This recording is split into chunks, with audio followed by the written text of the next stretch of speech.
Bonsoir à tous. Je suis très heureux d'être avec vous ce soir, même si je ne vous vois pas. Je m'appelle Olivier Guillet, je suis le directeur exécutif de l'École du management et de l'innovation de Sciences Po Paris. Et j'ai été cordialement invité pour échanger avec vous ce soir sur les questions de management et de leadership. Alors, j'ai essayé de le faire de la manière la moins didactique et la moins dogmatique possible.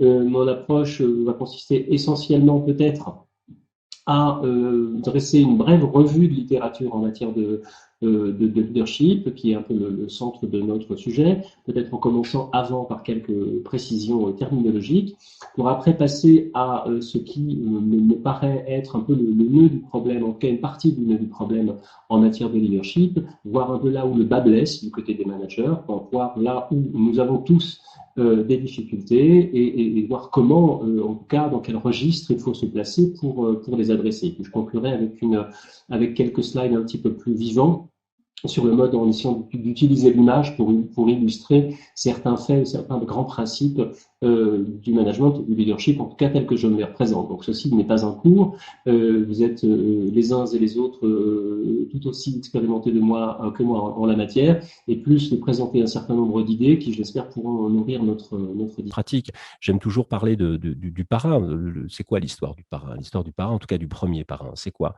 C'est l'histoire d'un changement de paradigme de Vito Corleone, qui lui, le père, est un homme de cet ancien monde, qui n'est pas un monde obsédé par le succès. Lui, il ne veut pas vendre de la drogue, il veut se contenter, c'est pas terrible, ça reste on a tendance à idolâtrer ces personnages, ça reste évidemment des criminels, mais voilà, il voulait faire du criminel un peu à la grand-papa, mais il ne voulait pas toucher à la drogue parce qu'il envoyait les ravages et qu'il envoyait les dangers.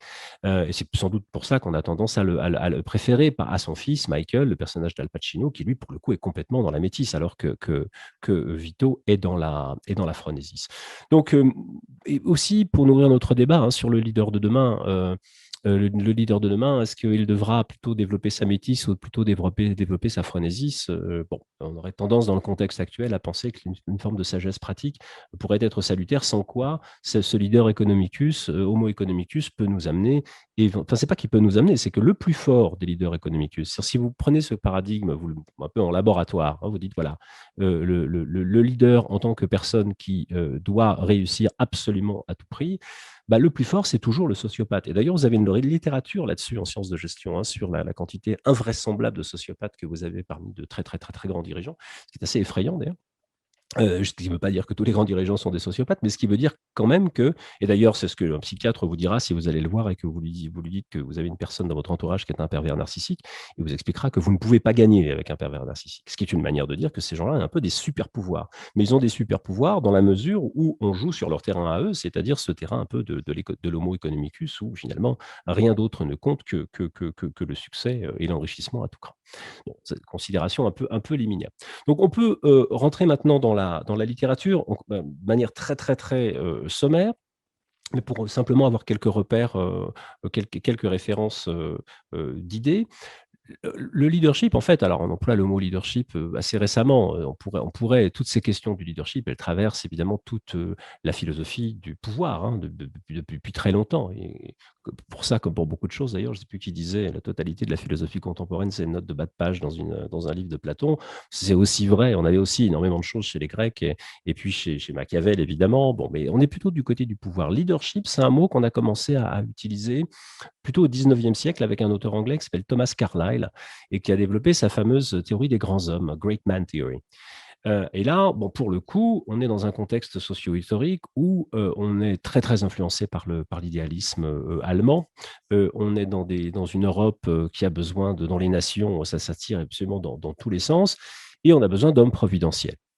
Donc le leader, il est évidemment dans ce contexte-là né. Enfin, il n'est pas question, on n'apprend pas à être Napoléon, on n'apprend pas à être Bismarck ou que sais-je, ou Nelson ou je ne sais pas. Donc on ne peut absolument pas fabriquer des leaders dans le cadre de ce paradigme-là. Et on a je vous donne une métaphore pour chacun des courants, c'est le héros finalement, ce leader de la théorie des grands hommes. Alors pendant assez longtemps, alors je devrais peut-être actualiser cette slide, mais je fais exprès de ne pas l'actualiser, ça me permet de dire ça. Mais pendant très longtemps, on disait oui, non, mais de toute façon, ce truc-là, c'est bien gentil, mais enfin, il n'y a aucune validité scientifique.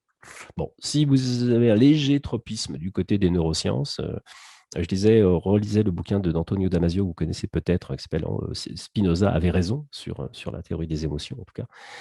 Bon, ben, peut-être que la science actuelle, et notamment les neurosciences et l'imagerie cérébrale, tendraient à prouver que ben, peut-être que c'est pas si loin de la vérité ça, que cela, cette idée qu'il y aurait quand même, si ce n'est un gène, en tout cas une, euh, une capacité naturelle de certains à développer des qualités que l'on pourrait estimer des qualités du leader. Mais bon. Donc, tout a commencé un petit peu avec ce Thomas Carlyle. Et puis, dans la continuité, s'est développé ce que l'on a appelé la théorie des traits dans les années 30. Et, alors, on reste sur le même présupposé théorique, qui est que ben, ça s'apprend, on n'apprend toujours pas à devenir un leader, là. C'est-à-dire que les qualités sont innées. Mais le leadership, ça devient du coup juste le fait d'être capable d'identifier les qualités dont on a besoin pour faire tel ou tel autre job. Donc le bon leader, c'est celui qui aura la bonne combinaison des qualités dont on a besoin. C'est complètement le test MBTI. C'est-à-dire que vous faites le test MBTI, oui, c'est pourtant quelque chose qu'on utilise encore aujourd'hui. C'est un descendant direct de la théorie des traits. C'est-à-dire que je vais vous dire que vous êtes ENSP, c'est-à-dire Extrovert, Intuitive, Sensation et Perception, je ne sais pas quoi. Bon, c'est-à-dire que j'estime que vous avez une certaine combinaison de traits que je vais soit décider de valoriser, soit au contraire, si je veux absolument pas de personnalité comme ça dans mon équipe ou dans mon organisation. Voilà. Donc ça, c'est la théorie des traits. Et alors, c'est un peu plus sophistiqué que la théorie des grands hommes, en tout cas plus affiné, parce qu'évidemment, depuis la théorie des grands hommes, il y a eu des gens comme Freud, des gens comme Jung, des gens comme Adler. Voilà, et la psychologie s'étant développée, on a un peu affiné notre capacité à identifier les traits.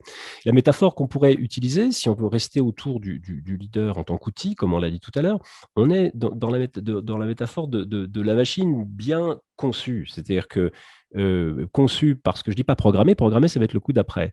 Conçue parce que c'est donné un peu dès le départ, et une machine parce que ça reste quelqu'un je dois avant tout jouer un rôle instrumental.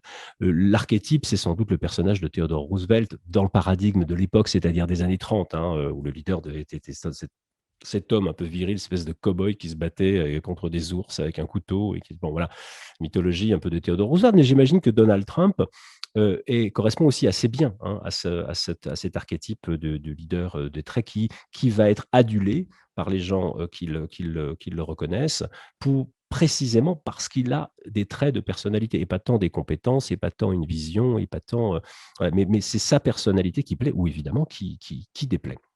Avec des limites, évidemment. Bon, est-ce que ces traits sont innés? Il n'y a aucune prise en compte de la situation, etc. Mais ça, c'est aussi un peu les opinions de chacun. Puis après, un petit peu plus tard, après la guerre, qu'est-ce qui se passe? On a besoin de plus de leaders, du coup. Donc, on est obligé d'ouvrir un peu nos chakras sur des leaders. On ne peut pas se contenter des héros providentiels. Donc, du coup, on s'est dit, tiens, on va développer, grâce aussi à la sociologie, à certains courants de la psychologie, une ambiance moins déterministe, un peu plus marxisante aussi, etc. On a commencé à estimer que finalement, on pouvait peut-être fabriquer des leaders, que ça pouvait s'apprendre, puis surtout, ça nous arrangeait pour reconstruire un peu l'Europe en particulier et développer l'économie. Donc, oui, les leaders peuvent être faits, on peut apprendre à être un leader. Et qu'est-ce qu'on apprend dans ce cas-là? On apprend un comportement. C'est-à-dire que le leadership comportemental, comme son nom l'indique, c'est je suis un bon leader parce qu'il y aurait un leader, un comportement, pardon, qui relèverait du leadership, ou en tout cas d'un bon leadership. Voilà.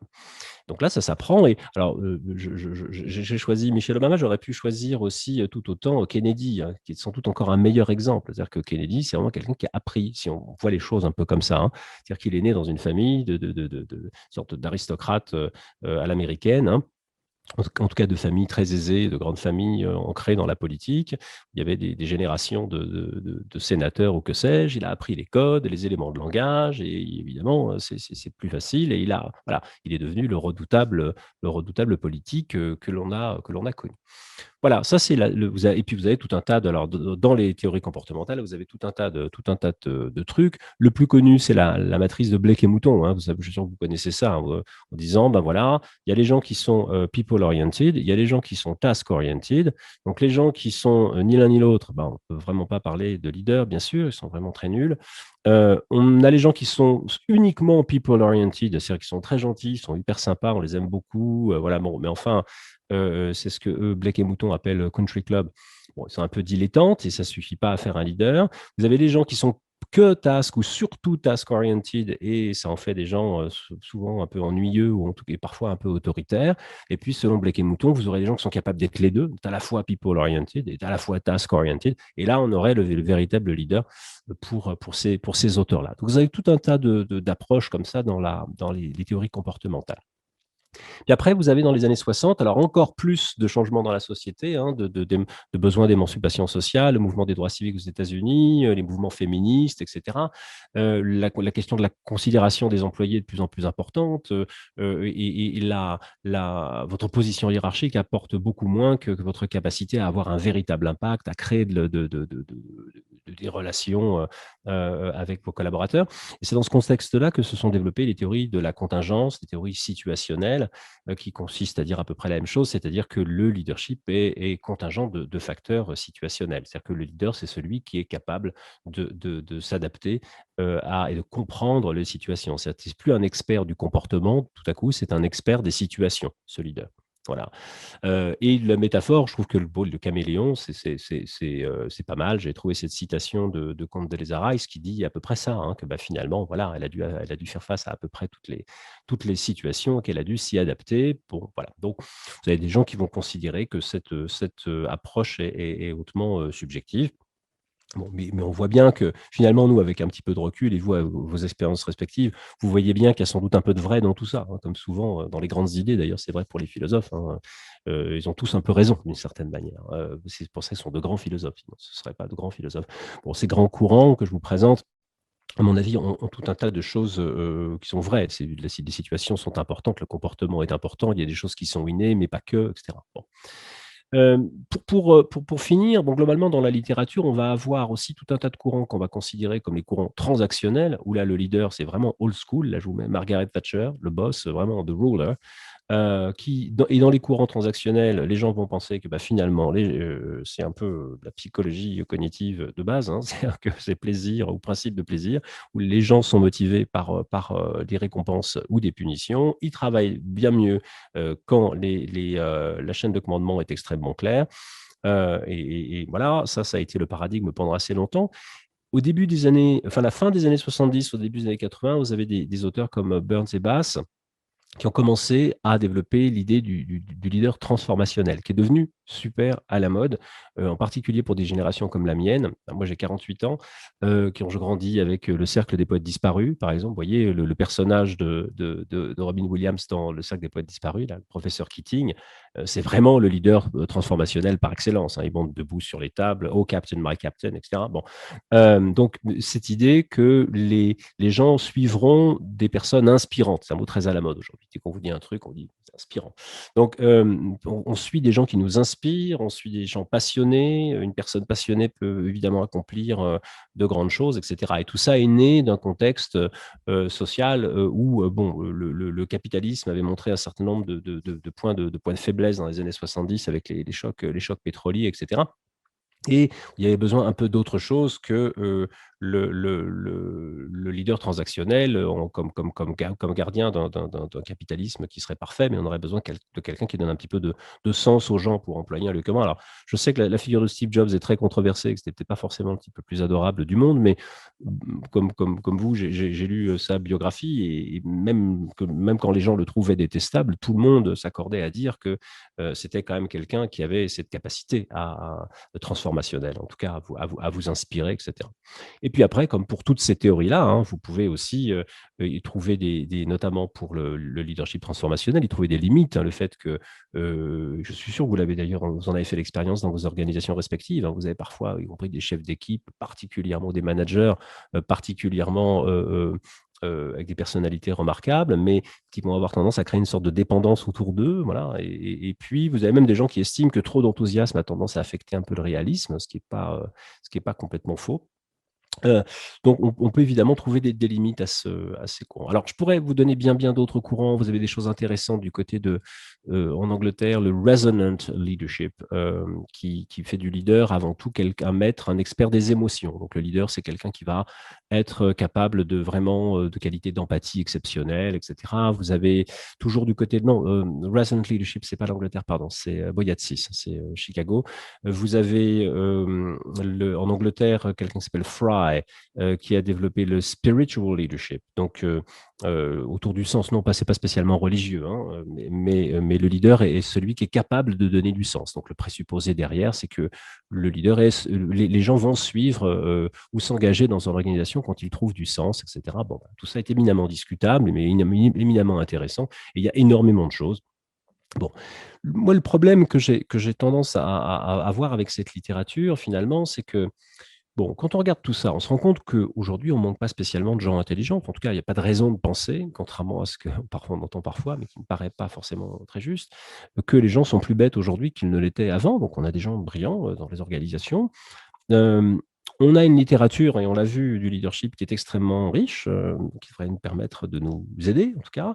On a des formations menées par tout un tas d'institutions prestigieuses de premier plan qui permettent à ces leaders de se former. Et pour autant, il y a toujours autant d'échecs. Enfin, la question de l'échec en matière de leadership a été évidemment demeure un sujet très très préoccupant.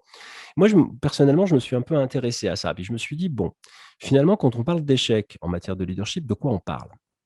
Je me suis dit, en fait, il faudrait faire la différence, et j'ai commencé à faire une première petite étude là-dessus. Je me suis dit, bon, il y a deux choses. Il y a ce qui relève des erreurs, et les erreurs, errare humanum est, hein, comme on dit. Hein. Donc, les erreurs, elles me paraissent normales, enfin, elles me paraissent sans doute parfois évitables, mais elles sont toujours un peu liées à un contexte. D'abord, elles font partie du processus d'apprentissage, du leadership. On apprend de ses erreurs, bien sûr. Et on peut tout à fait améliorer ces erreurs à travers un processus intellectuel, conscient, etc. Et la littérature que l'on a vue nous permet sans doute de le faire.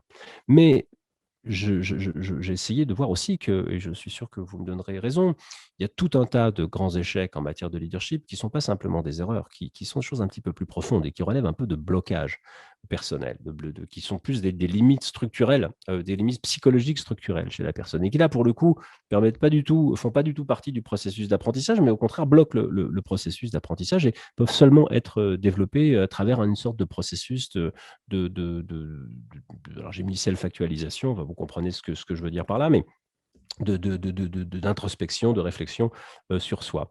Donc, je me suis intéressé à ça. Je me suis dit, bon, comment est-ce qu'on pourrait essayer de comprendre ces blocages?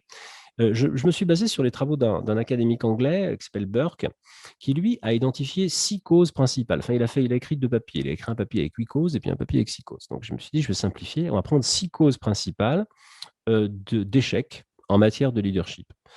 Et il dit, voilà, les leaders, ils échouent le plus souvent parce qu'ils sont trop arrogants, parce qu'ils sont trop perfectionnistes, parce qu'ils montrent une certaine forme d'insensibilité, parce qu'ils sont égoïstes, parce qu'ils sont trop distants ou trop froids, ou parce qu'ils ont tendance à trahir leurs collaborateurs.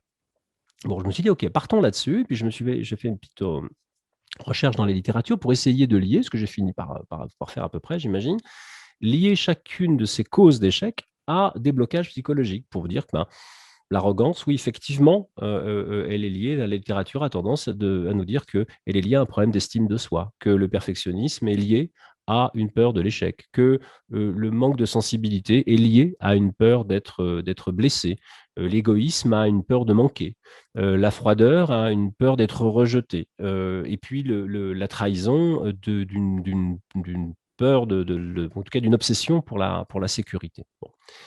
Je me suis dit, OK, ça, c'est pas inintéressant. Et j'ai essayé de pousser la recherche. Bon, si c'est pas inintéressant, mais c'est que la partie immergée de l'iceberg. On pourrait peut-être essayer d'aller un petit peu plus loin. Et je vous passe ça. Et donc, du coup, à cette époque-là, je m'intéressais pas mal à la psychologie jungienne. Je me suis dit, je veux voir comment, avec la psychologie jungienne, je pourrais pas aller un peu plus loin. Pourquoi la psychologie jungienne? Parce que la psychologie jungienne, elle me permettait d'aller au-delà de la raison pure, de ce qu'en neurosciences, on appellerait le cortex préfrontal. Jung nous fait une topique de la psyché humaine qui nous montre 4 fonctions psychiques principales: sensation, pensée, sentiment et intuition, qui chacune correspondent, qui nous emmènent dans des réalités complètement différentes.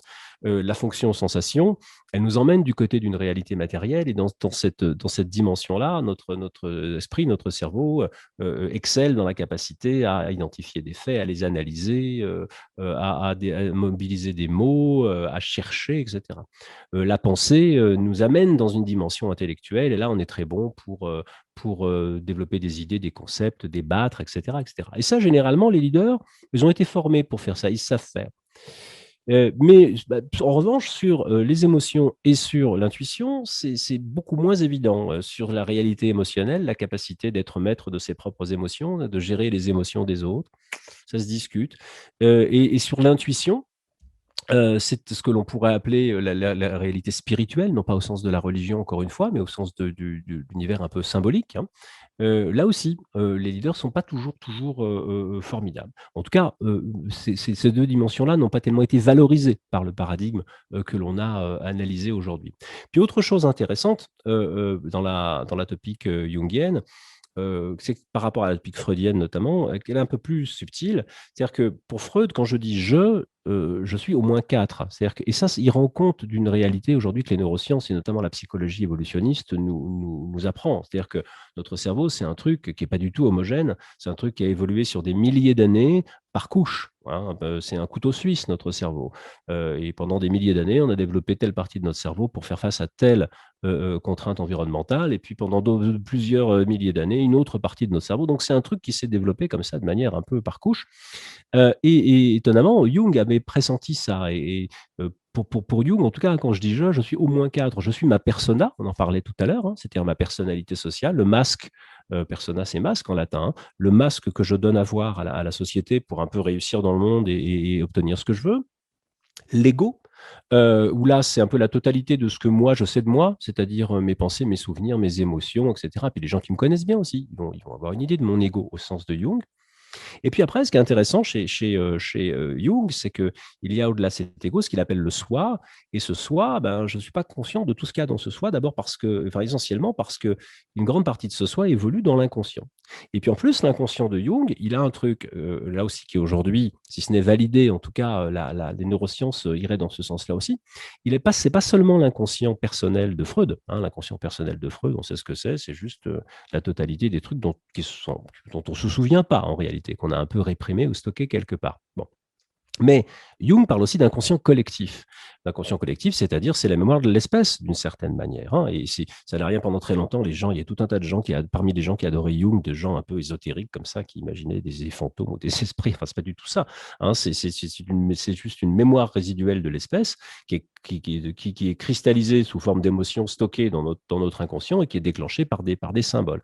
Et on le voit bien, notamment dans notre système limbique. Aujourd'hui, les neurosciences ont complètement, si ce n'est éclairci la question, mais en tout cas confirmé l'idée qu'on a des choses en commun par-delà les cultures, et qui sont complètement inconscientes et qui peuvent être déclenchées par différents stimuli, et en particulier les images et les symboles. Donc moi, avec ce corpus théorique-là, je me suis dit, tiens, on pourrait faire une étude assez sympa. J'ai bâti un questionnaire, notamment en bâtissant une petite étude à travers un site internet sur la grande idée de Jung, qui est le processus d'individuation. C'est quoi le processus d'individuation? C'est le processus à travers lequel on devient un individu, c'est-à-dire que pendant la première partie de sa vie, pendant sa jeunesse, on a tendance à développer son ego, c'est-à-dire qu'on va s'adapter aux demandes de l'environnement. Et puis après, on va avoir tendance à ouvrir un peu nos chakras, comme on dit, hein, c'est-à-dire à ce que Jung appelle la dialectique entre le conscient et l'inconscient, c'est-à-dire être capable de faire remonter des contenus inconscients au conscient et élargir un petit peu le champ de notre conscience, avoir un petit peu un supplément d'âme, comme on dirait.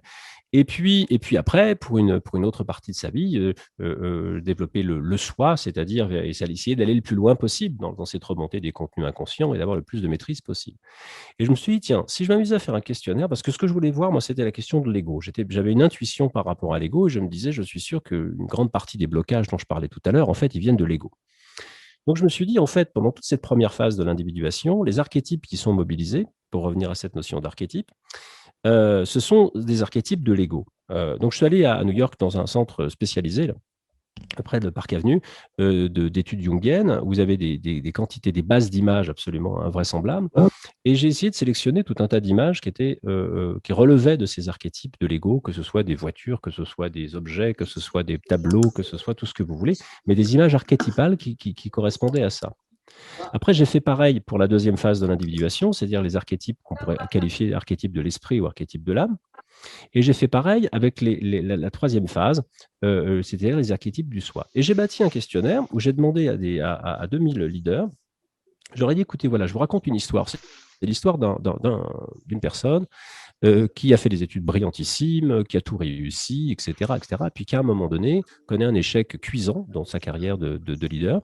Et donc, je décris dans le détail cet échec. Et puis après, je pose la question aux personnes. Je leur dis, écoutez, parmi la liste d'images suivantes, lesquelles associez-vous à l'histoire que je viens de vous raconter? Et donc, je leur présente toutes les images que j'ai recueillies à New York, dont je vous parlais il y a un instant. Bon. Deuxième partie de mon histoire, je leur dis, écoutez, voilà, mon leader, là, il va un peu mieux. Et je raconte une deuxième partie de l'histoire où les leaders progressent. On voit qu'il s'est passé des choses. Alors, c'est assez détaillé, il y en a 3-4 pages. Et puis après cette deuxième partie, même chose, après leur avoir expliqué que mon leader avait progressé, je leur dis, parmi les images suivantes, lesquelles associez-vous à mon leader en phase de progression? Et ils choisissent.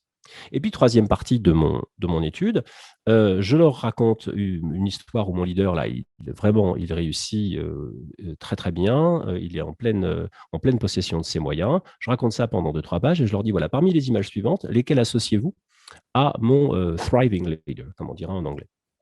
Et ce qui est très intéressant, c'est que ce que mon étude a montré, c'est tout ce que je voulais, en fait, je n'avais pas d'ambition plus forte que ça, c'est que 80% des personnes interrogées ont associé des images liées aux archétypes de l'ego à mon leader qui galère, ou mon leader qui échoue.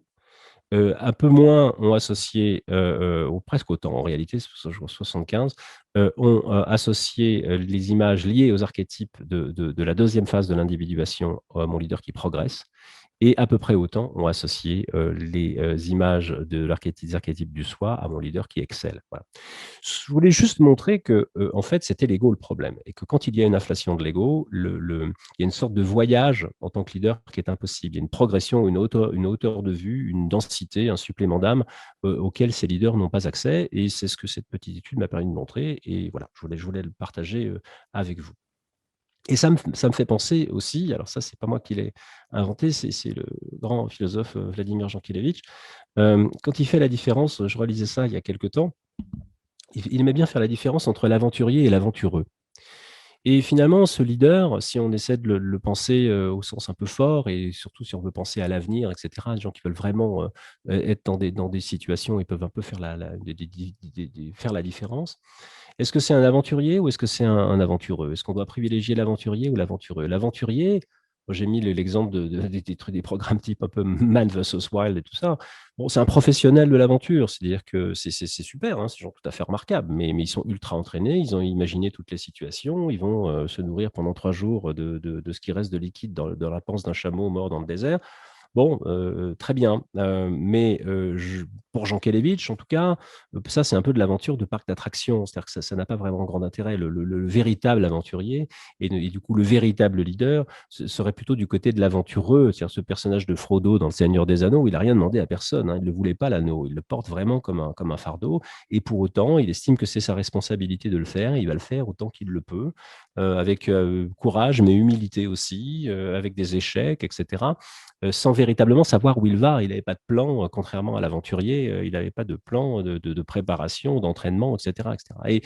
Et je crois que chez les véritables leaders, il y a aussi cette capacité. Ce que je dis n'est pas un appel à ne pas se préparer, à ne pas travailler, pas du tout, hein. Mais je crois qu'il doit y avoir dans le leader un peu au sens fort cette capacité à se lancer dans l'aventure, non pas tête baissée et sans prendre voilà, un minimum de précautions, mais en tout cas à s'engager dans l'aventure un peu pour l'amour de l'aventure. On va revenir à la notion d'amour, on finira là-dessus, au moins ce sera élégant et puis on pourra revenir à des choses plus concrètes après.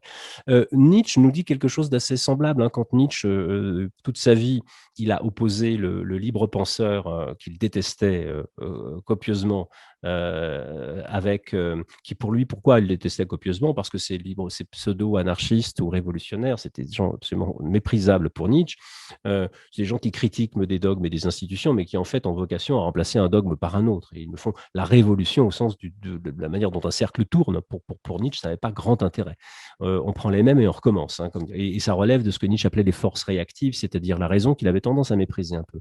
Et pour lui, les vrais leaders, c'était les esprits libres et non pas les libres penseurs, Freigeist. Les esprits libres, c'était plutôt, ça relevait plutôt de la figure artistique en réalité, un esprit libre. C'était ce que lui appelait les forces actives, les forces inactuelles. Il a écrit d'ailleurs un livre qui s'appelait Considérations inactuelles. C'est quoi inactuel? Ça ne veut pas dire has-been, inactuel, ça veut dire éternel au contraire, ça veut dire par-delà le temps. Vous voyez mon côté un peu réac de l'intro quand je disais que la prospective ou la capacité à vraiment savoir ce qui va se passer dans l'avenir. Moi, je n'étais pas toujours à l'aise, mais là, pour le coup, je rejoins un peu Nietzsche. C'est-à-dire qu'effectivement, il est aussi intéressant de regarder du côté de nos invariants. Et pour ce leader-là, en tout cas pour quelqu'un comme Nietzsche, la vertu, elle est plus dans la capacité à aller à l'essentiel, c'est-à-dire pas forcément ce qui est très à la mode, et très critique, et très visible, etc. C'est très peu Sciences Po, ce que je vous dis. Je me rends compte que cette conférence est enregistrée, je prends des risques considérable. Voilà, et ça nous amène à quelque chose que vous connaissez peut-être. En tout cas, si vous ne connaissez pas Joseph Campbell, vraiment, je vous recommande la lecture de Joseph Campbell, qui est un mythologue américain, un personnage vraiment formidable. Il est décédé dans les années 80, vous trouvez quelques vidéos sur YouTube, mais il n'était pas en très bonne santé, il était un peu essoufflé, il n'est pas très agréable à écouter, alors qu'il l'était sans doute plus jeune.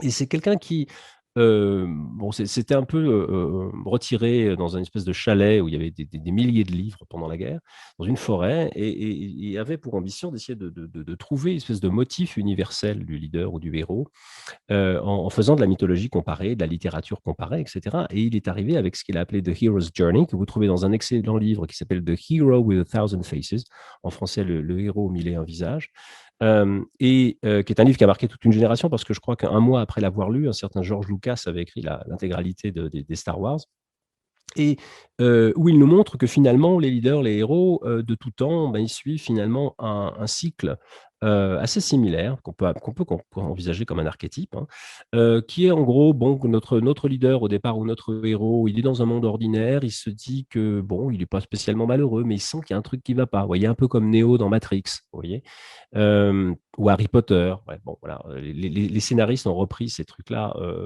depuis, de manière parfois un peu excessive d'ailleurs, mais vous l'avez dans des références plus classiques que ça, et notamment dans les religions. Et puis à un moment donné, notre héros, notre leader, il reçoit un appel à l'aventure. C'est vrai pour Jésus, c'est vrai pour le Bouddha, etc. Puis à un moment donné, il va être dans le déni, donc le refus de cet appel, parce qu'il a peur. Bon, c'est assez naturel, on est tous passés par là. Puis à un moment donné, il va rencontrer un mentor. Alors ça peut être Saint Jean-Baptiste, ou ça peut être Morpheus qui vous dit pilule rouge, pilule bleue, etc. Voilà. Et puis d'un seul coup, notre leader, il va passer dans une espèce de monde un peu mystérieux, en tout cas plus symbolique, où il va devoir faire la différence entre ses alliés, ses ennemis, etc. Puis pour approcher le moment critique, ce que Joseph Campbell appelait the ordeal, c'est évidemment la crucifixion pour Jésus. C'est dans la mythologie européenne le moment où vous avez le chevalier qui va sauver la demoiselle en détresse et tuer le dragon, voilà, dans la tour. Et puis après, notre héros va remonter progressivement. Souvent, il y a souvent des histoires d'objets symboliques qu'on doit ramener de ce voyage, qui sont des preuves tangibles que l'on a connu ce moment un peu cathartique. Et puis on va revenir progressivement à notre réalité, à travers ce qui peut être une résurrection. Et puis on revient à notre communauté avec une sorte d'élixir, ou en tout cas élixir au sens de un progrès personnel qui va faire qu'on va quand même revenir à notre réalité telle qu'elle est. C'est pas une métamorphose absolue, mais on rapportera un plus à cette réalité. Et c'est comme ça que Joseph Campbell, en tout cas, entend le voyage du héros, mais qu'on peut tout à fait aussi décliner ou penser comme voyage du leader, qui, à mon avis, doit être quelqu'un qui est porté vers la transformation de lui, vers la découverte, vers l'aventure, etc. Alors après, la question, et c'est peut-être là-dessus que je terminerai, est-ce que ce serait peut-être pas l'amour qui déclencherait ce voyage, que ce soit le passage du premier stade au deuxième stade de l'individuation, ou que ce soit le fait que dans notre voyage de Joseph Campbell, à un moment donné, on va accepter le voyage et passer dans cette espèce de monde plus fantastique ou plus risqué pour le leader. Ce serait un lieu, à la fois c'est un lieu commun, mais à la fois ce serait une belle idée. En tout cas, c'est l'idée, c'est à la fois l'idée de Joseph Campbell lui-même, mais c'était aussi l'idée de Nietzsche. Mais quel type d'amour? Alors, est-ce que c'est l'amour au sens d'éros, c'est-à-dire le désir de ce qui nous manque? Pas sûr, enfin peut-être, hein, mais c'est pas sûr. Est-ce que c'est l'amour au sens de l'amitié, hein, la philia? Peut-être, en tout cas ça peut y contribuer. Est-ce que c'est l'amour au sens chrétien, l'amour de charité, l'agapé des Grecs, l'amour plus sacrificiel? C'est pas sûr, mais pourquoi pas. En tout cas, Joseph Campbell nous amène d'un côté qui est le même que celui de Nietzsche en réalité, c'est ce qu'il appelait amor, qui est l'amour au sens des troubadours. Vous voyez, c'est assez amusant parce que chez ces troubadours, il avait identifié une capacité à aimer la vie d'une certaine manière, hein, ce que Nietzsche a appelé plus tard amor fati, c'est-à-dire amour de son destin tel qu'il est, une capacité à aimer la vie qui faisait qu'ils étaient capables de partir dans tout un tas d'aventures et qu'à leur manière, ils étaient des leaders assez exceptionnels. C'était aussi des poètes et des artistes, évidemment, mais être capable d'investir le présent avec un amour du présent tel qu'il est et du coup, une capacité d'adaptation, de résilience, de gestion de l'incertitude. Donc, on revient un peu à nos enjeux de nos leaders d'aujourd'hui et peut-être de demain. Et d'ailleurs, vous connaissez le gai savoir, hein, de Nietzsche, Gaia Scienza. Gaia Scienza, pourquoi c'est le titre original? C'est pas du tout de l'allemand pour Nietzsche, c'est même pas du latin. D'ailleurs, c'est de la langue provençale, c'est-à-dire c'est la langue des troubadours. Donc Nietzsche aussi était un peu du côté de Joseph Campbell sur ce point. Donc voilà en gros ce que je voulais vous dire dans le cadre d'un petit propos à la fois dont le but était de poser quelques références de littérature en matière de leadership, quelques idées, quelques concepts. Mais encore une fois, moi, je suis moins qualifié que vous pour décrire ce qu'est le leader d'aujourd'hui et encore moins ce qu'il sera celui de demain. Donc, voilà, je vous propose qu'on continue cette discussion avec Jean-Charles et avec vous tous. Voilà, je vous remercie de votre attention. Merci, Olivier. Merci à vous. Très intéressant. Merci beaucoup. Jean-Marc, je t'ai envoyé un slide sur. Est-ce que c'est possible de le partager avec les participants? Oui, je l'ai transféré à Olivier, justement. Ouais. Alors, oui, je vais le partager. Je l'ai téléchargé. Attendez, il faut juste que je sorte de ma slide à moi, que j'ouvre celui de Jean-Charles. C'est bon. Je reviens. Voilà. Super, merci. Donc, l'idée, après la présentation d'Olivier, super intéressante. Jean-Marc m'a demandé de faire la tradition au niveau des questions et réponses. Et en fait, il m'a posé une question sur la façon, moi étant basé aux États-Unis, et je pense qu'il n'y a pas une réponse. Comment je voyageais les managers ou les leaders européens par rapport aux leaders américains. Et donc, ce que j'ai fait, j'ai appelé les boîtes de conseil et de recrutement avec lesquelles on travaille. Donc, pour ne pas les nommer, je vais le faire quand même. J'ai appelé Korn Ferry, j'ai appelé Hendrik Struggle et j'ai appelé Egon Zehnder. Et ce que j'ai fait, je les ai appelés, donc j'ai appelé leur bureau aux États-Unis et j'ai appelé leur bureau en Europe. Et on travaille avec ces trois sociétés donc, pour recruter nos exécutifs. Et j'ai également appelé les conseillers au commerce extérieur français. Donc, je ne sais pas si vous savez ce que c'est, mais grosso modo, les Français travaillant à l'étranger, on essaye de donner de l'input à nos dirigeants. Et donc, je fais partie des comités au commerce extérieur français sur Boston. Et donc, j'ai appelé mes collègues en leur demandant hey, pour vous, qu'est-ce qu'un leader européen ou un manager européen par rapport aux États-Unis? Et donc,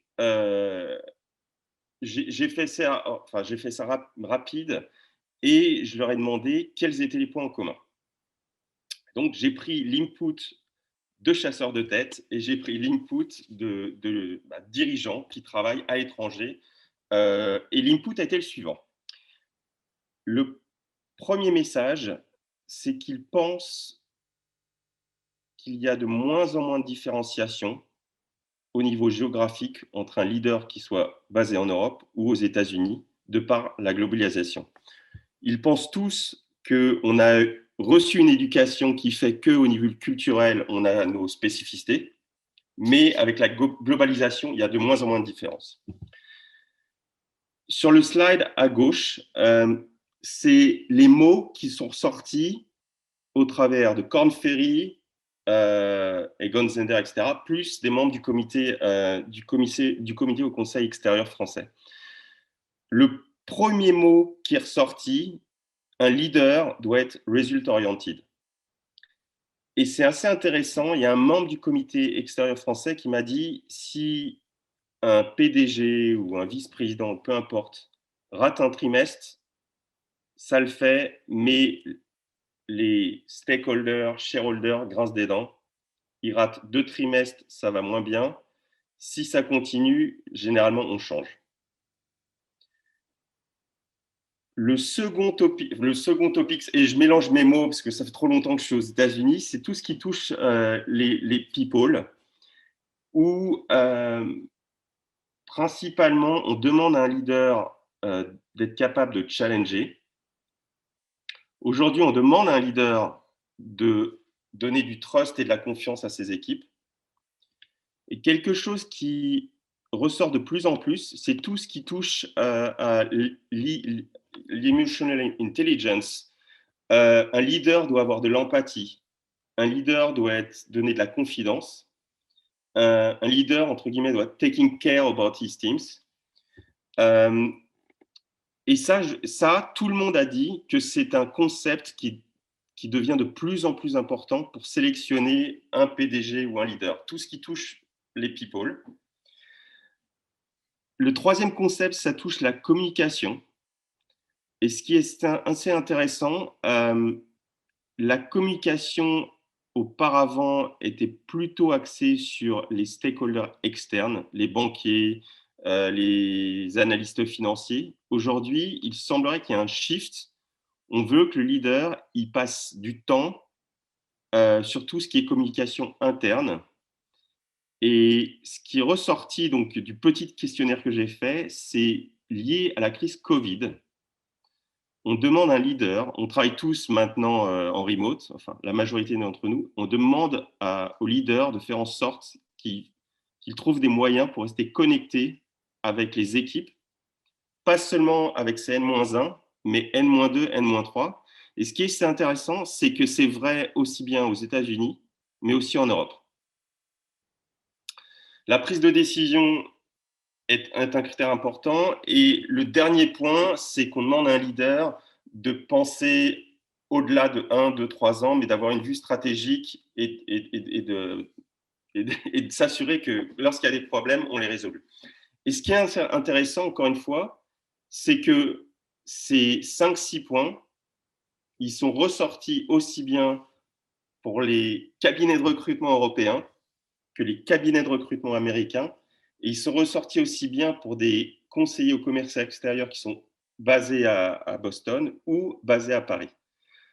Juste pour avoir un ordre d'idée, les conseillers au commerce extérieur que j'ai contactés, certains travaillent chez Dassault Systèmes, certains chez Moderna, et celui-ci est très busy avec le vaccin, certains c'est Genzyme, Sanofi, etc. Mais j'ai trouvé ça intéressant qu'il y ait une sorte d'harmonisation à travers les différentes géographies, les différents départements, sur qu'est-ce qu'un leader. Cela dit, il y a quelques petites différences qui est ressorties. Je ne suis pas super d'accord avec, mais je me suis dit que c'est le feedback qui m'a été donné, donc je suis transparent avec les anciens du MBA. Au niveau de l'Europe, donc c'est ce qui est à droite, ils m'ont dit qu'en Europe, peut-être à cause ou dû au marché du travail qui est moins tendu par rapport aux États-Unis, généralement les gens rejoignent une société et ils travaillent pour cette société relativement longtemps par rapport aux États-Unis. Aux États-Unis, en 15 jours, on peut changer de job. Le marché de l'emploi est extrêmement tendu malgré le Covid. Moi, je travaille dans le life science. Pour recruter des gens dans le life science, c'est la croix et la bannière. Donc, ils pensent que toute la partie taking care of un employé, un département, un leader basé en Europe ou européen passera peut-être plus de temps sur cet aspect-là qu'un leader aux États-Unis. Et donc, la partie collaboration est ressortie très, très fortement. Alors qu'aux États-Unis, ce qui est ressorti, c'est que souvent, les leaders sont en charge ou donnent de leur image, enfin, transmettent leur image à la société dans laquelle ils travaillent. La deuxième petite différence, c'est qu'il semblerait qu'aux États-Unis, les leaders soient plus pragmatiques qu'en Europe. Là-dessus, je ne suis pas du tout convaincu. Et la dernière partie où je suis convaincu, c'est la partie communication, où aux États-Unis, les leaders apprennent très très tôt, très jeunes, je dirais, à communiquer. Et donc, j'ai fait un lien avec mes enfants. Donc, pour information, j'ai 3 enfants, 2 garçons et une fille. Et mes 3 enfants, mais plus l'aîné. L'aîné est né en 2002 et il a 2 cousins qui sont nés en 2002, un cousin et une cousine. Donc, c'est assez marrant. Au sein de ma famille, on a 3 enfants, ou mes 3 petits-enfants qui sont nés la même année. Et mon fils qui vit aux États-Unis, et c'est vrai aussi pour son frère et sa sœur, ils ont, depuis le plus jeune âge, des cours autour de la communication. Par exemple, mon deuxième fils a à l'école des cours de théâtre. On les force dès le plus jeune âge à parler en public.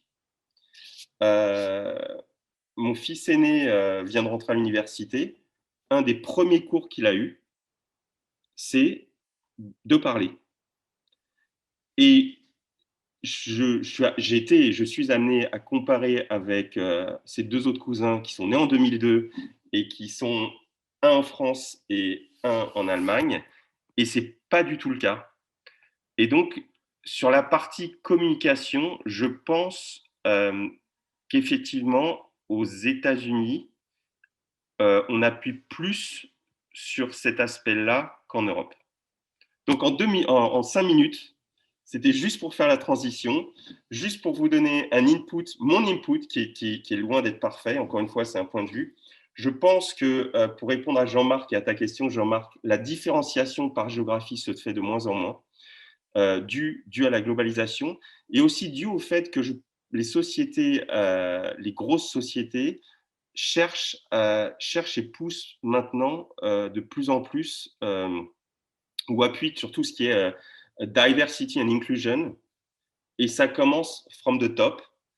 Et je le vois chez Merck aujourd'hui, au comité exécutif, on est une douzaine. On doit avoir sur les 12, on doit avoir 8 nationalités différentes. Et c'est vrai chez Dassault Systèmes, c'est vrai chez Genzyme et c'est vrai chez Moderna. Donc oui, il y a encore quelques différences. Peut-être que c'est lié à la culture, peut-être que c'est lié à l'éducation, mais en général, en tout cas entre ces 2 continents, les différences en termes de management, leadership, tendraient à diminuer. Je m'arrête là et on ouvre les question and answer. Ça te va, Jean-Marc? Parfait, oui, tout à fait bien. Très Super. intéressant, hein, bon, ton étude. Et j'ai fait 15 slides. Tu m'as dit d'aller vite, donc j'ai essayé de faire 15 slides. C'est très intéressant quand même. Il y a quelques questions, donc je vais lire la première. La première question, donc c'était, et s'il y en a d'autres, ça vient de José Olivier qui demande: peut-on admettre qu'il existe un leadership inné, ou est-ce une vue de l'esprit? Alors, bon, on a un peu parlé tout à l'heure. En tout cas, il y a tout un courant de la théorie du leadership qui pense que oui, qu'il y a un leadership qui est inné, et on a aujourd'hui dans les neurosciences et en biologie en général, hein, des éléments qui nous amèneraient à penser qu'il y a un des traits que l'on considère comme peut-être celui, et j'ai commencé par ça, d'ailleurs c'était à cela que faisait référence la sculpture de Giacometti sur ma première slide, avec ce personnage qui pointe du doigt. C'est-à-dire que souvent le leadership, on a tendance à considérer comme l'influence, hein, c'est ce qu'on disait tout à l'heure avec Bernstein, que cette capacité à influencer, elle serait en partie innée. Mais et moi, je ne serais pas loin de le penser pour tout vous dire, mais de la même manière que je ne serais pas loin de le penser pour tout un tas d'autres qualités qui sont en partie innées. Moi, je crois que ces questions aujourd'hui, il faut quand même les voir à l'aune des recherches récentes et notamment en matière d'épigénétique, hein. Je ne sais pas si vous connaissez un peu l'épigénétique, mais c'est quand même passionnant cette histoire d'épigénétique, c'est-à-dire que l'épigénétique, moi je fais partie d'une génération, comme beaucoup d'entre vous, j'imagine, hein, qui a grandi avec l'idée qu'on nous apprenait la génétique, on parlait vaguement de génétique à l'école, puis on disait, bon voilà, c'est dans tes gènes, sous-entendu c'est comme ça, t'es né avec, tu l'as ou tu l'as pas, terminé. Bon, ce que nous montre l'épigénétique, c'est en gros, Darwin avait raison. Ce que nous dit l'épigénétique, elle nous dit Darwin avait raison, mais Lamarck avait raison aussi. C'est-à-dire Lamarck qui disait que la culture et le contexte social a aussi une influence sur la personne. Et l'épigénétique, elle nous le montre de manière particulièrement flagrante, parce que moi je trouve ça absolument fascinant d'ailleurs, qui est que votre environnement peut modifier la structure de vos gènes au sein d'une même génération. C'est-à-dire que si d'un seul coup vous vous mettez à faire 5 heures de violon par jour pendant 4 ans et que dans 4 ans vous avez un gosse, eh bien, il est fort à parier que, alors même que vous, ces gènes-là du violon, ils ne vous ont pas été transmis puisque vous l'aviez commencé il y a 5 ans, il est fort à parier que ces gènes du violon, vous les transmettiez à votre enfant. Bon. C'est-à-dire que l'épigénétique nous donne la capacité de corriger, ou alors de la même manière que c'est vrai c'est vrai aussi, pas seulement pour la génétique, mais c'est vrai aussi pour la notion de plasticité du cerveau. C'est-à-dire que la plasticité du cerveau nous donne la possibilité de reconnecter, un peu de rewire notre cerveau en fonction de ce que l'on fait. Et on est tous nés avec certaines capacités. Vous avez des gens qui apprennent les langues facilement, pour d'autres c'est plus difficile. Vous avez des gens pour lesquels les mathématiques c'est un peu intuitif, puis pour d'autres pour lesquels c'est un cauchemar, etc., etc. Mais globalement, en termes de capacité, du fait de la plasticité de notre cerveau, on a globalement à peu près tous les mêmes capacités. Et pour peu qu'on se donne les moyens de travailler quelque chose comme l'influence, si on considère que le leadership, c'est l'influence, on peut tout à fait compenser une nature qui n'aurait pas été ultra généreuse. Mais en revanche, il faut le faire de manière, il ne faut pas simplement lire un bouquin ou suivre un cours. C'est-à-dire que de la même manière, c'est des choses qui nous paraissent évidentes pour le sport ou pour la musique, par exemple. C'est-à-dire qu'on n'imagine pas qu'on va développer une musculature en lisant un traité de musculation, mais plutôt en allant à la salle de sport un peu tous les jours. Je crois qu'il en va de même pour tout un tas de qualités qui relèvent du leadership. Vis-à-vis desquels on a effectivement une nature qui nous est donnée, mais qu'on peut amener, comme en sport d'ailleurs, hein, qu'on peut amener beaucoup plus loin en se disant, comme les Grecs le savaient, vous avez tout un tas de grands orateurs de la Grèce antique qui répétaient il n'y a pas de miroir, mais ils polissaient des rochers comme ça, puis ils répétaient les gestes, etc., jour après jour, un peu comme un acteur. Bon. Et on a tendance à oublier cette partie un peu corporelle, hein, dans le leadership et notre capacité à progresser. Donc moi, j'aurais tendance à penser oui, c'est inné. En tout cas, il y a un certain nombre de choses qui sont innées, mais comme toute chose, on peut, via un travail, mais un véritable travail régulier, take it one step further, s'améliorer. Laurent, vous aviez une question? Oui, Laurent, tu as levé ta main. Ouais. Alors, c'est pas des questions, c'est des remarques. Moi, d'abord, merci pour ces interventions vraiment intéressantes. Olivier, je pense qu'il y a des exemples récents dans l'histoire qui montrent que le travail, la répétition, le jeu d'acteur est vachement important. On sait que Hitler travaillait énormément sa gesture, ses grimaces d'ailleurs, hein, Ouais. et que c'était important. Jean-Charles, tu faisais mention de l'importance du théâtre, et c'est vrai que moi j'ai parlé avec quelques patrons, notamment un grand patron de Exxon qui me disait que ce qui était le plus important pour lui, c'était les cours de théâtre qu'il avait pris à l'école des mines quand il était étudiant. C'était ça qui avait compté, le théâtre. Et puis enfin, je voulais partager quelque chose avec vous. Moi, d'abord, j'ai rarement vu des gens qui arrivent à distinguer le leadership du management. Pourtant, moi, je pense que c'est très différent. Le leader et le manager sont des personnalités très différentes. Je crois, Jean-Charles, que ce dont tu parlais, plus que des managers ou des leaders, c'était des patrons. Et moi, les meilleurs patrons que j'ai eus, je remarque que c'était des gens qui avaient cette double casquette, qui était à la fois d'être un leader, c'est-à-dire quelqu'un qui définissait une vision, qui était capable de dire pourquoi est-ce qu'on allait faire ça, pourquoi est-ce qu'on allait dans cette direction, et à la fois des gens qui étaient capables aussi d'être managers, c'est-à-dire qui agissaient, qui délivraient. Parce que les leaders qui font que définir des visions et qui n'agissent pas, bah, c'est soit des consultants, soit des gens qui font de la slide. Et ça suffit jamais. Il y a toujours besoin du type qui va marcher avec nous dans la nature pour entraîner les équipes. Et je trouve ça surprenant, moi. Alors, je voudrais partager ça avec l'équipe. Qu'en pensez-vous? Est-ce que pour vous, il y a une différence entre le leader et le manager ou il n'y en a pas? Pour moi, il y en a une gigantesque, hein, c'est le visionnaire et l'exécutant. Voilà, bon, c'était l'intervention, les quelques idées que je voulais partager, quoi. Merci Laurent. Merci Laurent. Je ne veux pas m'étendre, j'ai déjà pris du temps, mais je suis d'accord avec toi. Moi aussi.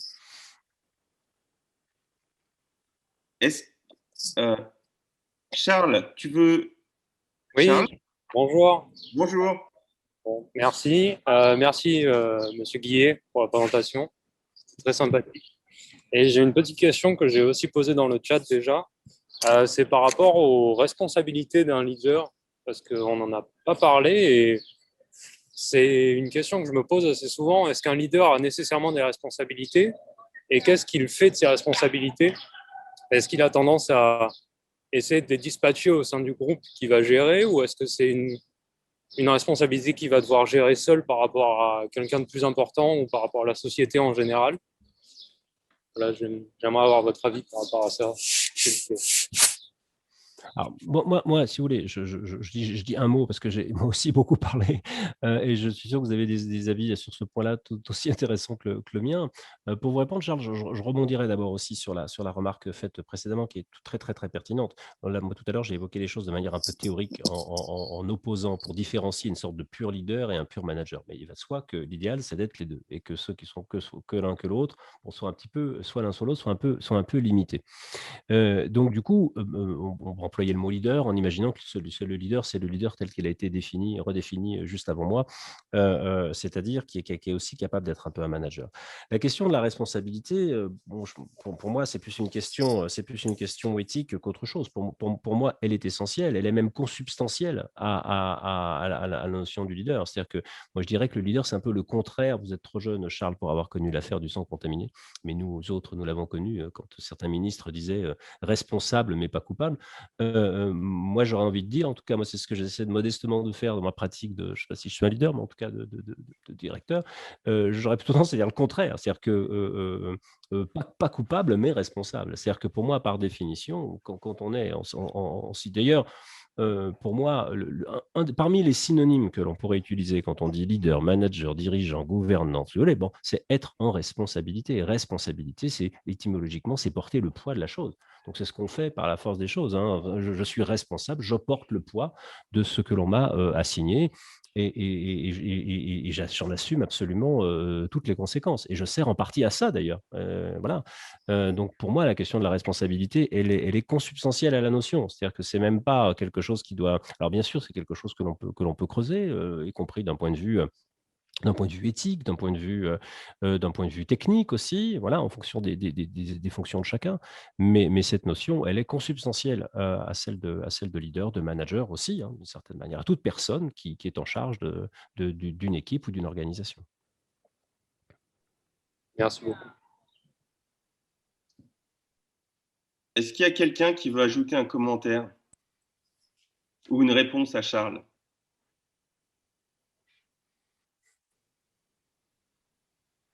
Non? Ok. Charles. Je vais le faire, une petite remarque. Je vais le faire en anglais parce que ça, la question de la responsabilité, c'était une question que je vois couramment.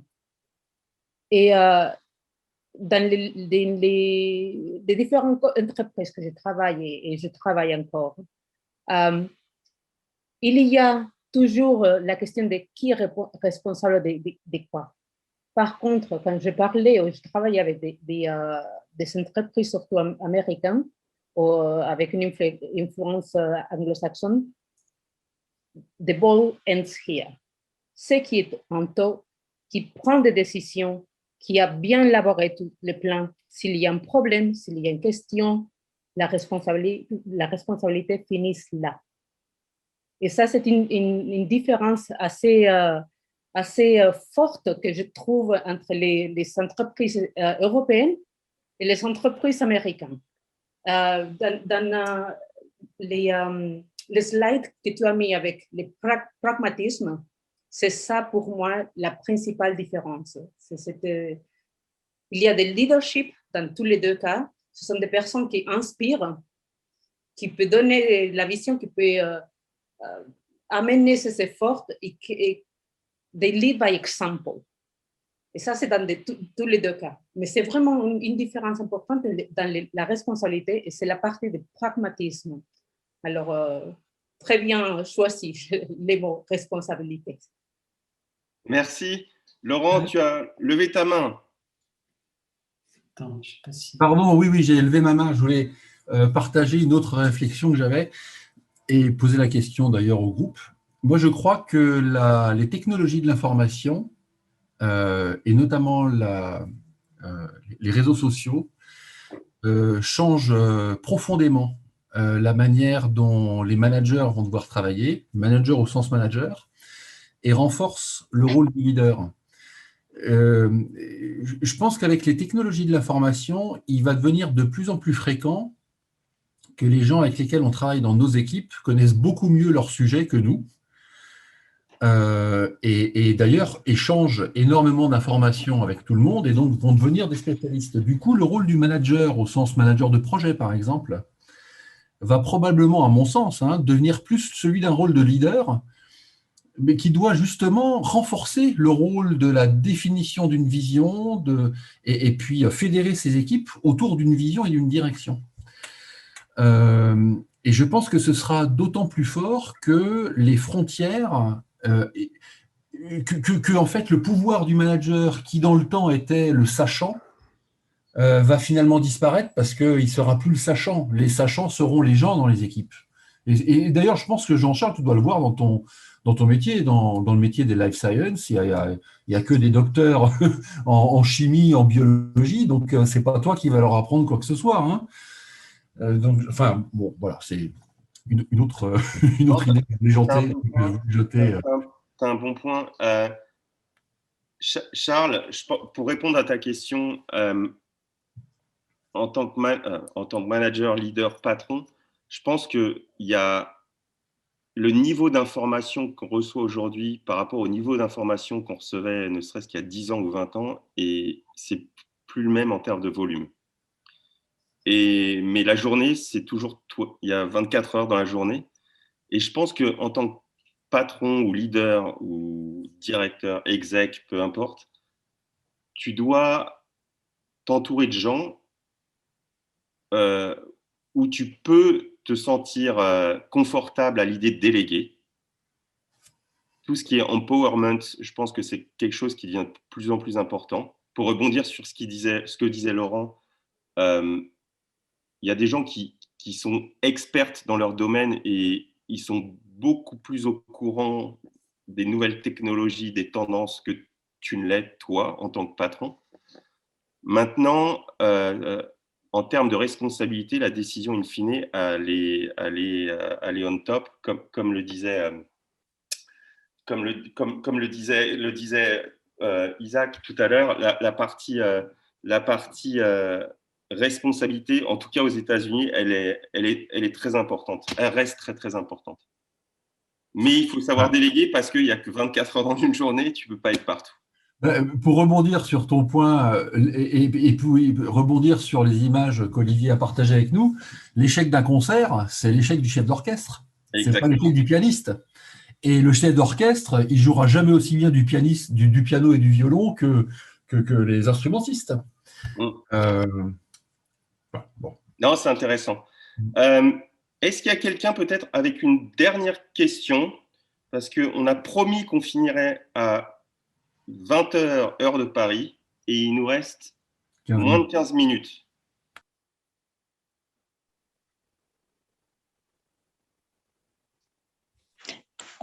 Moi, je voudrais poser une question. C'est Yann Vitotti, vous m'entendez là? Oui.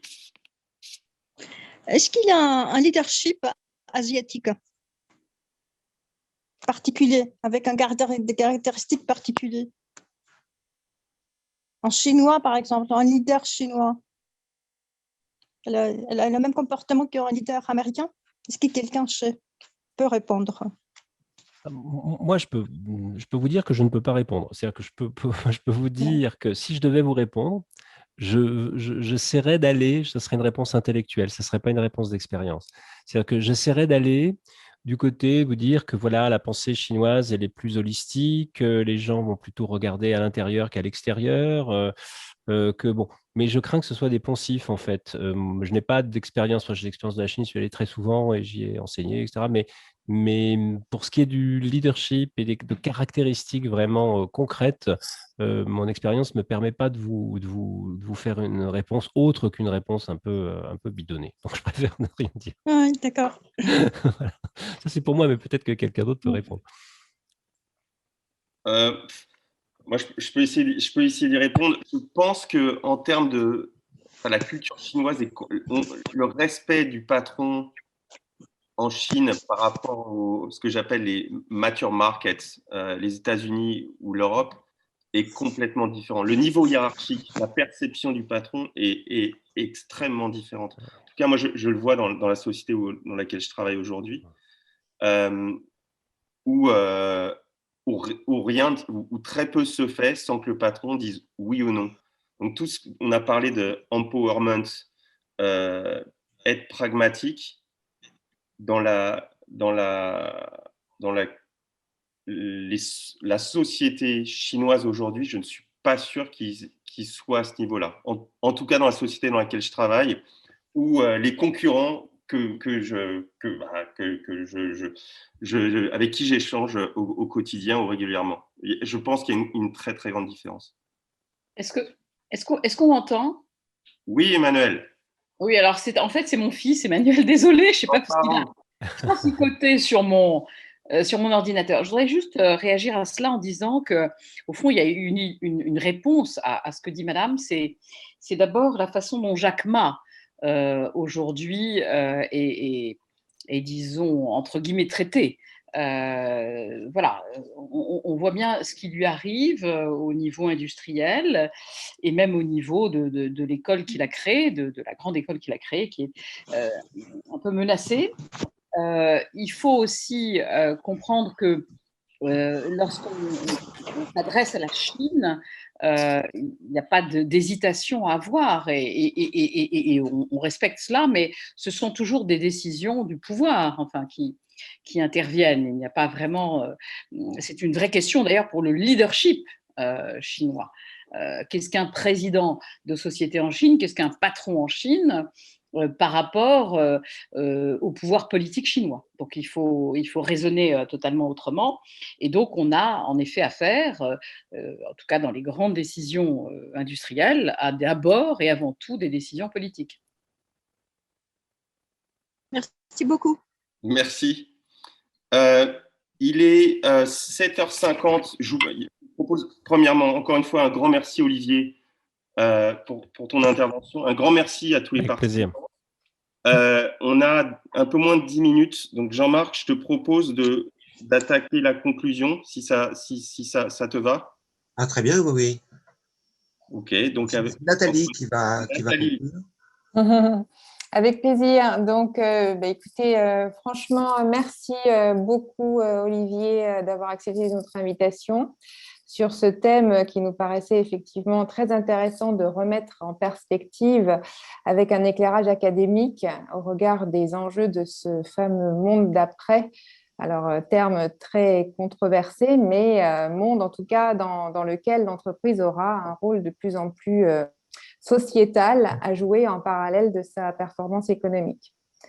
People, Planet, Profit, c'est vraiment le triptyque sur lequel l'entreprise va devoir composer, exercer sa responsabilité et certainement que pour les plus anciennes d'entre elles, il y aura une nécessité de se transformer en profondeur pour continuer d'exister à long terme. Alors, moi, ce que je voulais dire aussi, c'est qu'il me paraît important, je trouve qu'il y a un vrai enjeu intergénérationnel qui se présente aujourd'hui et qu'il ne faut pas rater. Parce que je crois qu'il est très important d'arriver à construire ce monde d'après ensemble, les plus anciens avec les plus jeunes, ces plus jeunes qui ont une capacité d'innovation débordante, les plus anciens qui ont peut-être une expérience plus profonde. Et je crois que c'est vraiment ensemble qu'on peut faire bouger les choses. On voit beaucoup d'opposition en ce moment entre les uns, les autres, entre les jeunes et moins jeunes, les actionnaires et les autres shareholders. Je crois qu'il faut faire attention quand même à ça si on veut avancer vers quelque chose de solide demain. Et à cet égard, nous, MBA Sciences Po, on serait vraiment très heureux, je pense, de pouvoir travailler, accompagner les étudiants de l'école de management et d'innovation que vous dirigez, Olivier. Je crois que certains liens, ponts, idées ont été déjà jetés, notamment par Damien, avec cette idée de travailler sur les labels de la finance responsable. Donc, c'est quelque chose qu'on va essayer de dérouler et de mettre en action avec vous. Je voudrais aussi rapidement présenter les prochaines conférences qui sont en train d'être mises sur pied, donc avec le MIT, dont on est vraiment très heureux d'être partenaire et on fait de belles choses ensemble jusqu'à présent. Donc, la prochaine conférence organisée par le MIT, elle va être le 21 avril à 19h sur le thème de l'industrie 4.0. Joël Rosenberg, qui est le responsable en France de la promotion de ces conférences, était parmi nous ce soir. La prochaine, ensuite, on aura le 5 mai une conférence organisée encore par le MIT Club de France avec le général Philippe de Montenon sur le thème de la cybersécurité. Et puis, je voudrais aussi Nathalie, si tu me permets juste de corriger, c'est pas la cybersécurité, c'est la cyberdéfense. Donc, voilà, c'est plutôt garde des étoiles. Voilà. Donc, alors, sur la cyberdéfense, voilà. Merci Damien de me corriger. Un mot également sur l'organisation de l'association à ce stade. Donc, vous avez pu voir qu'il y a 2 commissions qui se sont mises en place. Une commission internationale qui compte 16 membres, une commission environnement qui en compte 17. Nous avons également un partenariat, nous sommes l'association MBA Sciences Po soutient l'initiative Alumni for the Planet. Donc, c'est un Alumni for the Planet, comme je l'ai déjà dit la dernière fois, c'est un mouvement qui se crée et qui a pour objectif de fédérer les énergies des alumni de France et de plus demain. Mais aujourd'hui, 2 grands axes de travail par rapport à cette problématique environnementale. Premier axe, la formation des managers intermédiaires en entreprise. Et deuxième axe, le travail sur l'évaluation du scope 3, donc d'émissions carbone sur la chaîne de valeur. Que dire d'autre? Damien, peut-être que tu veux parler un petit peu plus des indicateurs de la finance durable ou... Écoute, pour l'instant, Nathalie, on est en train de poser le sujet. Pourquoi l'idée m'est venue? Parce qu'on parle tous de finances durables, sauf qu'il y a tellement d'indicateurs. Et en fait, je pense que ça peut être bien de faire un peu le tri et de peut-être un peu d'amener un peu de cohérence par rapport à tout ça. Sachant qu'il y a Bercy qui a lancé un think tank sur la finance à impact. Au lieu de se précipiter, je pense qu'on va essayer de faire le tour des grands acteurs pour que je pense que notre participation soit plutôt, un peu proactive et qu'on ne tape pas à côté du sujet. Voilà. Ouais, tout à fait. Et après, je ne te cache pas que vu le Covid, vu le télétravail et tout ça, ça a un peu chamboulé tous nos emplois du temps. Et cela étant, oui, on va se faire une visio rapide pour voir en fait qui veut faire quoi, qui fait quoi. C'est la raison pour laquelle j'en avais parlé à Olivier Guillet, parce que je pense qu'il y a des bons sujets avec l'école de management de Sciences Po à faire. Il y a des bons sujets, quoi. Donc ça peut être un sujet sur la longueur qui peut être intéressant à mon avis. Voilà. Certainement. Donc là, s'il y a parmi nous ce soir des personnes qui sont intéressées par ce thème, eh bien, donc rapprochez-vous de Damien. Et puis de même que voilà, s'il y a des sujets qui vous tiennent à cœur, eh ben, n'hésitez pas à nous les communiquer pour que vous puissiez nous en parler lors de prochaines conférences. On espère quand même pouvoir se voir physiquement à la rentrée de septembre, au moins. Voilà. Et la dernière chose que je voulais vous dire, c'est si vous ne recevez pas les emails, les Mailchimp que j'adresse en général quand il y a une conférence, donc ce sont des mails d'invitation, si vous ne les recevez pas, faites-le nous savoir, c'est qu'il y a un problème sur vos adresses. Voilà, écoutez, moi j'en ai fini. Encore une fois, merci 1000 fois à Olivier d'avoir été avec nous ce soir. Merci à tous. On a un petit peu débordé, mais il est 20h. Donc voilà, je vous souhaite un très bon week-end à tous. Merci Jean-Marc pour tout ce que tu fais, Polo et toute l'équipe. Voilà, on a beaucoup de plaisir à travailler ensemble. Merci à toi et à Olivier. Merci à vous, c'est un plaisir.